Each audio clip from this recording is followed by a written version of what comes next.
Hey folks, Alex McMahon here of Evolve Nutritional Therapy. Today is going to be our second video in your Holiday Survival Guide series.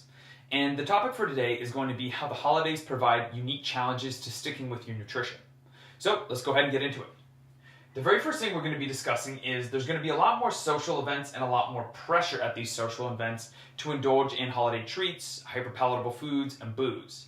Another thing to keep in mind is that for a lot of people, social events actually provide a significant amount of anxiety.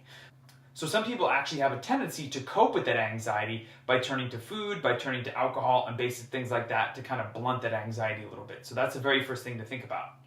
Another part of it is that at many of these holiday events, there's going to be cultural and comfort foods. Now, these are things that you've stereotypically eaten your entire life. These are things that you have probably really enjoyed eating, and they may not be around all the time. It may be something that you get periodically, so you may have a tendency to actually overindulge in those foods because you have that kind of associative craving associated with that food. The next one is probably one of the more interesting ones, and that is a fear of being out of the group. So if everybody's drinking alcohol, if everybody's overindulging in sweets and treats, if they're eating all these hyperpalatable foods, and you're the person who's predominantly eating fruits, vegetables, meats, and then having a treat here and there, you may stand out and be a little bit different from everybody else. And everybody from a psychological standpoint really wants to be part of the group. So by eating a little bit differently, people typically feel like they're out of the group, but by eating like everybody else, you are in the group from a psychological perspective. So people have a tendency to eat like those people around them. Another big thing is there are certain holiday or seasonal foods that you may enjoy. So those foods may be around at this specific season and then not around the rest of the year. To compensate for that, some people actually end up far overindulging in those holiday foods because they are around for a limited time throughout the year. Another thing is that a lot of people use alcohol as a coping mechanism. So just as we had mentioned above, social events can create some anxiety for people.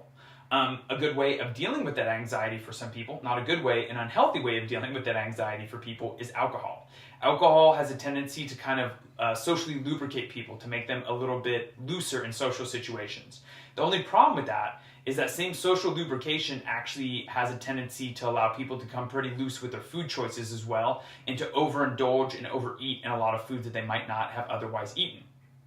The next thing to discuss would be stress. So while the holidays are typically considered a really happy time of year, for a lot of people, the holidays are actually a stressful situation.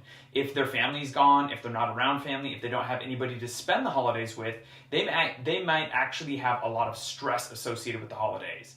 If it's a financially stressful time for that person, it may kind of compound that. And as we spoke about in video 1, when we were talking about the different kinds of cravings, people have a tendency to turn to food and to alcohol when it comes to having stress as a way to alleviate it. So that stress may cause people to overindulge in those holiday foods and to overindulge in alcohol as well. Now, another big thing to think about is distracted eating. This is typically people are socializing and snacking at the same time. There's going to be tables filled with snack foods. If you're someone and you're socializing and you're right next to a table that has a bunch of snack foods on it, people have a tendency to kind of snack on foods and to graze without ever thinking about it. They're trying to socialize with somebody and they're eating at the exact same time.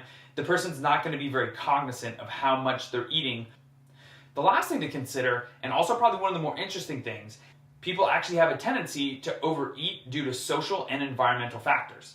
Part of the reason for this could be something such as bigger plates, a larger abundance of these hyperpalatable foods and booze that loosens the inhibitions.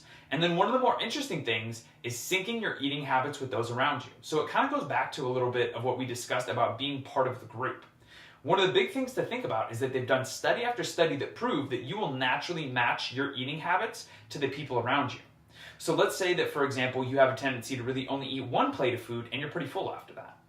If everybody else in the social group eats 2 plates of food, they've proven in study after study that the person who naturally eats 1 plate of food will actually end up eating 2 plates of food. So when they broke this down and gave numbers, they said that people have a tendency to actually overeat upwards of 40% in social situations to kind of match the eating of those around them.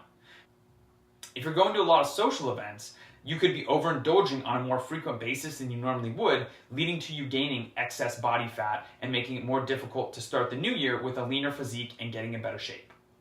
So that's going to conclude video number 2 on the unique challenges of the holidays.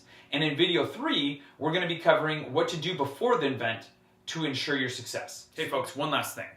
I'm offering a free 30-minute nutrition phone strategy session. What we can do is we can figure out exactly where you are right now, where your goals are at, and then what the roadblocks are that are preventing you from getting to your goals. So if you click the link in the description, there'll be a small form for you to fill out. We'll hop on the phone and we can get you moving closer to your goals in a sustainable fashion based on what is right for you.